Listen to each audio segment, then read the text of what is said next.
Hello, my name is Alex Sandoval, and today I'm going to be discussing disaster management in the country of Honduras.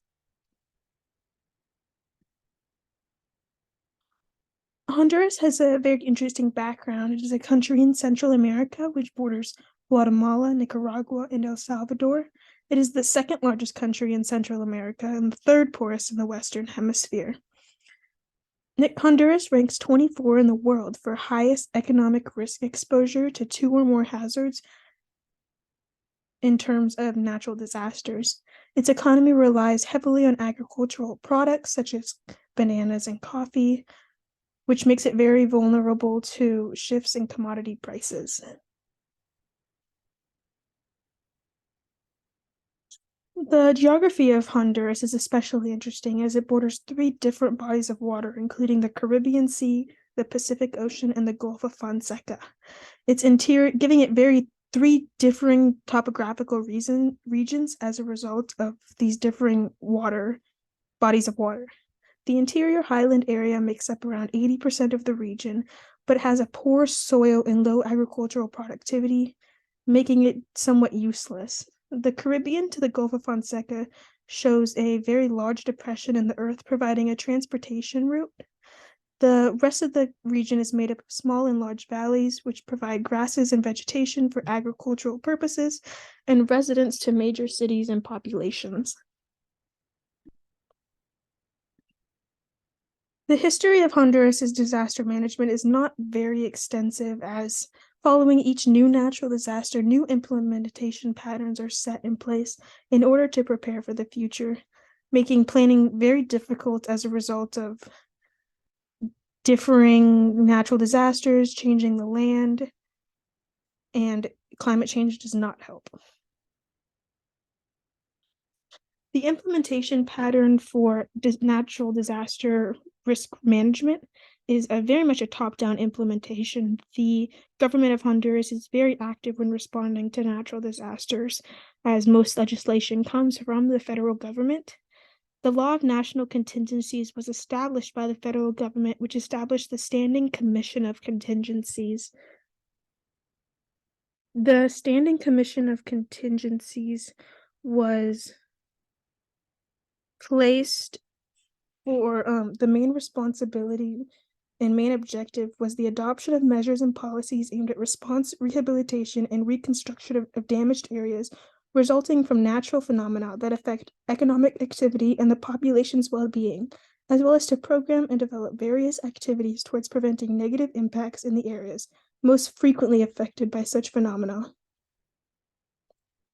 The United Nations is also very involved in providing support in disaster risk management by establishing the Hyago Framework for Action Priorities, which was a global blueprint for disaster risk reduction within a 10-year plan adopted in 2005. Its goal was to build resilience of nations and communities to disasters by achieving substantive reduction in disaster losses by 2015. They offered 5 areas of priorities for action, guiding principles, and practical means for achieving disaster resilience for vulnerable communities in the context of sustainable development. Honduras is prone to many disasters, and just like any country bordering large bodies of water, such as the ocean, hurricanes are going to be very prominent. Following a hurricane, landslides occur as a result of the torrential rainfall and drought during the summer months, and then earthquakes and volcanic activity. To start with landslides, the biggest landslide occurred following Hurricane Mitch, where the rain triggered hundreds of landslides, destroying 70% of the country's infrastructure and crops, and also destroying 25 small villages. Hurricanes being the most prominent natural disaster, Hurricane Fifi of 1974 estimated $900 million in damage. Hurricane Mitch being their most catastrophic hurricane in 1998, estimated $3.8 billion in damage, and Hurricane Stan, while small and mainly hitting Guatemala in 2005, still estimated $100 million in damage. Droughts in Honduras are periodic, they come and go, but the drought of 2001 was their main drought that triggered the government of Honduras to issue an emergency response. And while earthquakes and volcanic activity are very uncommon, nowhere is immune to these, but the effects of the earthquakes and volcanic activity can be detrimental, leading to landslides and mudslides. Here are just some of the predicted pathways of Hurricane Fifi, Hurricane Mitch, and Hurricane Stan, just to show you the extent of the size of the hurricane in relation to the size of the country. The disaster management participants included the United Nations, which I've talked about in previous slides, the government of Honduras, giving support through representatives from local communities to form a large nationwide group. And then other countries have also helped to install the critical infrastructure with help from the United Nations. There are many potential obstacles to disaster risk management, such as climate change. So future warming and drying trends are expected in this region, more frequent heat waves and droughts, and increased rainfall and rising sea levels. They all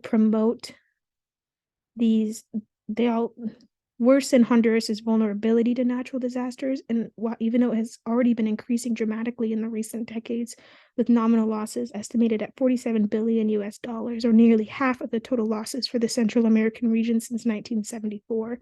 Unsustainable land practices have not helped to outgrow these obstacles. Shaping disaster management and policy. After the aftermath of Hurricane Mitch, they proposed a challenge after decade regional forum, which led to the analysis and discussion of the economic, social, and environmental causes of disaster risk and disaster risk management in Central America. Main findings included the urgent need for promoting in each country and across the region integrated disaster risk management as an intrinsic component of the planning process and public investment.